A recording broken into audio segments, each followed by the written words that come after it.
Chapter My husband's childhood friend was trapped in an elevator for half an hour. In his anger, he stuffed me inside a luggage bag and locked me inside. You're paying double for all the suffering Grace went through. My body was forced into a curled up state. I had a hard time breathing. I cried as I apologized, but all I got was my husband's cold reproach. You're going through the entirety of this punishment. Once you've learned your lesson, you'll behave. He then locked the luggage bag in the closet.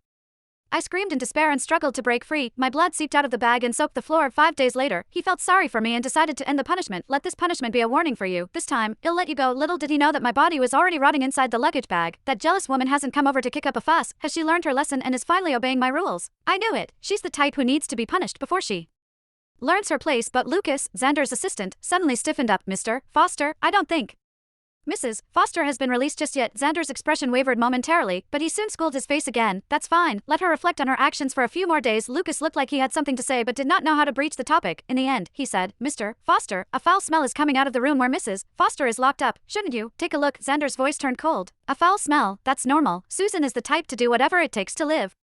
To ensure her body is still functioning, she'll even eat her own excrement and drink her own urine, then redigest them. How can the room not smell vile? Lucas wanted to say something else, but Lucas interrupted him with a disgusted scowl. I don't want to talk about it anymore. I'll let her out tomorrow. It's been days since she's locked up, so she should have learned to behave.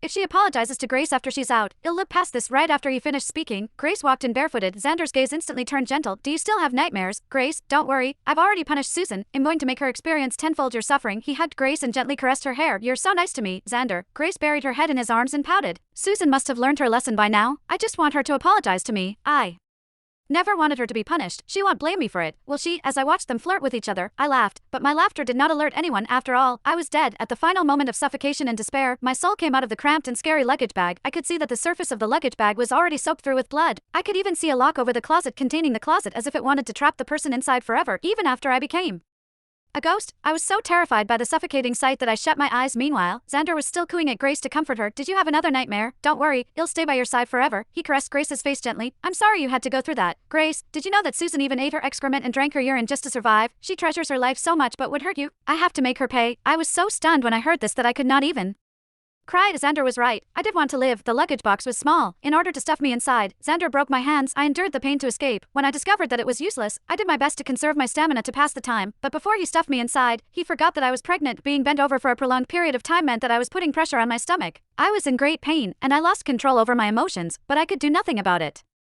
During my last moments alive, I felt a great urge to live. I screamed, struggled, and used my toenails to try to dig open the zipper so that I could live, but all he did was say cruelly, you're finally scared. Grace would have felt even more helpless, suffer inside and learn to behave. I could only shoulder all the crimes that I did not commit so that he would spare me. Then, as blood flowed down between my legs, I lost my strength. In my daze, I heard him say, she's too noisy and still doesn't understand.